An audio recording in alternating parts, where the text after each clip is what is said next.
പത്മഭൂഷൺ ലഭിച്ചതിൽ സന്തോഷമെന്നും ആരോഗ്യ പ്രശ്നമുള്ളതിനാൽ നേരിട്ട് പോയി അവാർഡ് വാങ്ങാൻ കഴിയില്ല എന്നുമായിരുന്നു ജസ്റ്റിസ് കെ ടി തോമസിന്റെ പ്രതികരണം.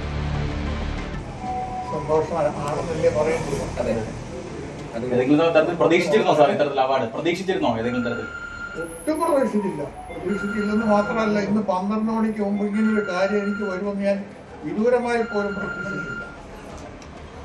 ഈവൻ പത്മഭൂഷൺ തരുന്ന സമയത്തും ഞാൻ പ്രതീക്ഷിക്കാതെയാണ് ഇതാരാണ് നോമിനേറ്റ് ചെയ്തതെന്ന് എനിക്കറിയില്ല, എന്റെ പേര്.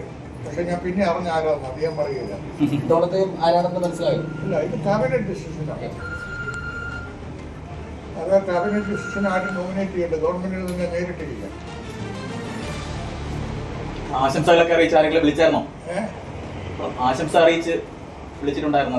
ആശംസ അറിയിച്ച് ആദ്യം പിണറായി വിജയൻ വിളിച്ചു, വിജയൻ വാസവൻ വിളിച്ചു, തിരുവഞ്ചൂർ രാധാകൃഷ്ണൻ വിളിച്ചു, ഇവരെല്ലാരും വിളിച്ചു. ഈ അവാർഡ് വാങ്ങാൻ ഡൽഹിയിലേക്ക് പോകുന്നുണ്ടോ? പത്മഭൂഷൺ വാങ്ങിക്കാൻ പോയിരുന്നു. ഇപ്പൊ എനിക്ക് യാത്ര ചെയ്യാൻ പറ്റും. നിങ്ങൾ കണ്ടില്ലേ ഇവിടം വരെ വന്നിരിക്കുന്നത്.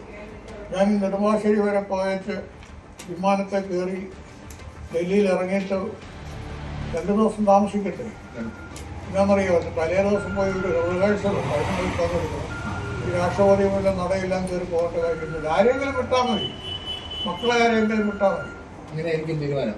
ഞാൻ അങ്ങനെയാ പറഞ്ഞത്. ഞാൻ ഏതായാലും ഡൽഹി പോകാൻ എനിക്ക് സാധിക്കില്ലാത്തതുകൊണ്ടാണ്.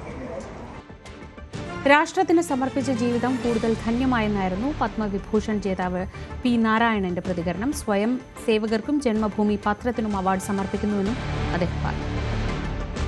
പറഞ്ഞറിയിക്കാനാവാത്ത സന്തോഷമുണ്ട്. കാരണം ഇങ്ങനെ ഒരു പുരസ്കാരം കിട്ടും അല്ലെങ്കിൽ അതിനുള്ള അർഹത എനിക്കുണ്ട് എന്ന് ഇതുവരെ എനിക്ക് തോന്നിയിട്ടില്ല.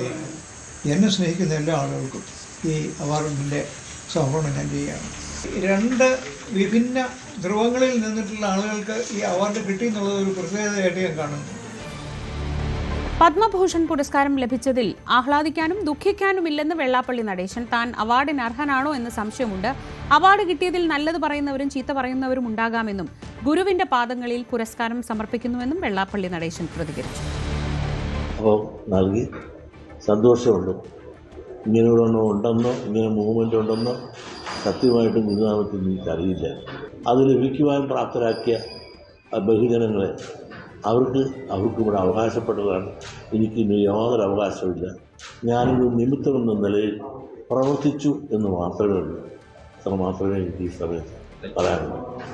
ആദ്യം പറഞ്ഞ് അധികാരം നടക്കുന്ന ഈ കാലഘട്ടത്തിൽ ഇപ്പോൾ കിട്ടിയ അവാർഡിന് ഒരു ഇരട്ടി മധുരമുണ്ട്. കൂടുതൽ വാർത്തകൾക്ക് News 18 Keralam YouTube channel subscribe ചെയ്യുക.